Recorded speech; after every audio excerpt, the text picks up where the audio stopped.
Today we're going to kind of do in 3 stages. Most of this is a review, but we're going to go over it anyway. Today we're going to cover the Moulinet. The hanging guard, this kind of a stance is in vogue now in a lot of places. 90% of the people who use this, the only shot they know from here is bring it through as a snap or bring it through as a leg. What you can also choose to do with this is called a Moulinet. You can drive your elbow towards your crotch, throw a center cut. Drive your elbow to the crotch, center cut a little lower. Body, head, head.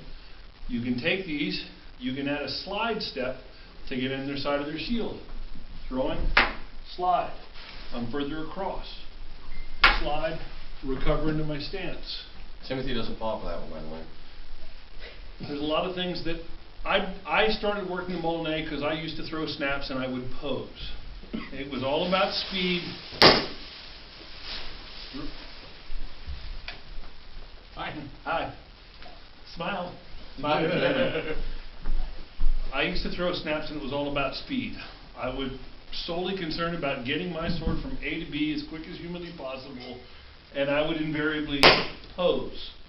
And my opponent would invariably rip my arm off. And it sucked. So Sir Narlik taught me, hey, you know, you're already there. Bring the tip over and you can throw a Moulinet if you want, or bring the tip over and rotate it back into position. So that worked into combinations with slide steps, all kinds of various different things. But the basis of it is you're trying to develop the force, you're throwing your elbow towards your groin, and you can hit with an insane amount of force. In addition, Cormac, come here. Let's rotate sides so they can see what I'm trying to do. I can throw the center cut, and if they don't take it for some reason, I have a glorious thrust right up here. This also hits with an insane amount of force. If you're in the circumstances, I can body cut. Don't sword block this so I can actually get it through. Okay. Don't sword block this one so I can get through. You hit really close to the basket hilt, again, you're going to hit with an insane amount of force. If you have that special someone who needs a little extra discussion and it will rock their head back. This will get their attention, I promise you. Thank you, Cormac. But the next thing to do with this is use this as part of a jam. We'll discuss just the jam first before we migrate. I shouldn't have had you leave so quickly. Cormac, one more time. Last week we talked about escaping out of the shot with the zero pressure. What we want to do this time, as soon as Cormac throws a shot, I'm going to jam into his arm. I can do that with the body. I don't even need to make contact. If he's throwing, say, a snap,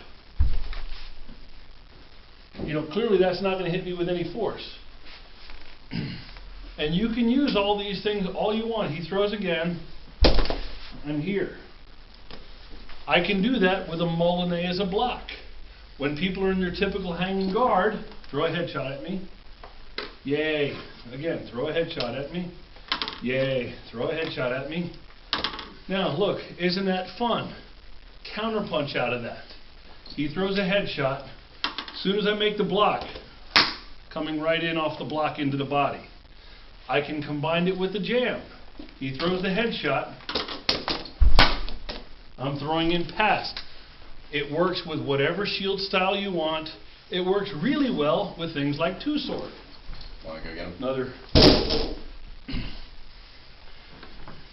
Typically two swords, this is their stance. Some permutation off of this.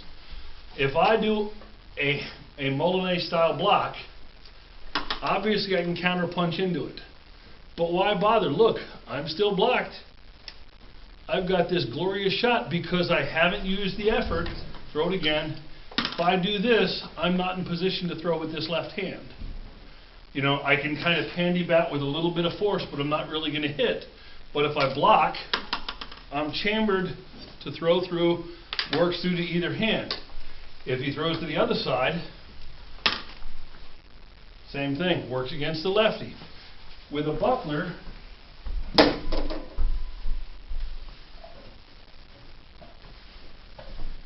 if you thought buckler was fun before, wait till you get to do buckler with these things. Combining the jam and the Moulinet, as soon as Cormot throws at me, I can hear, throws again, I'll make the block. I can hear, he'll throw again. Wherever I want to go, however I want to manipulate this, I can do it lazily. Go ahead and throw. With a buckler, a lot of times you have to choose. I've got to guess where he's throwing. Is he throwing at my leg? Is he throwing at my head? If I guess wrong and he hits me. So you can stack block. I'm here. As soon as he does whatever he wants to do, I can close, throw with the back edge. Again, with a jam, bam, back edge. You don't have to do it as a tip down when you're doing jam shots. I can block crossbody here, and it's the same thing. Once I've made contact, I can hand off. I'm now handing off to the buckler and throwing. Same thing works with the heater, same thing works with the center punch.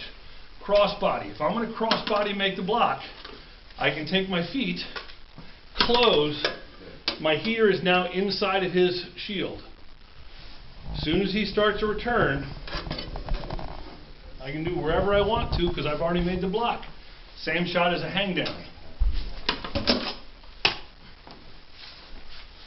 If I've got him thinking, I'm going to do a snatch like that, which I'm going to do one more time, and he's pushing against me now. So next time, front edge, same thing, back edge, and it's all about, I'm not wasting my time, I'm not at range with my heater, I block ahead, he throws at my leg, I block my leg, he throws at my head, I block my head. No, I'm getting in there, I want to mess him up. This is how I do it.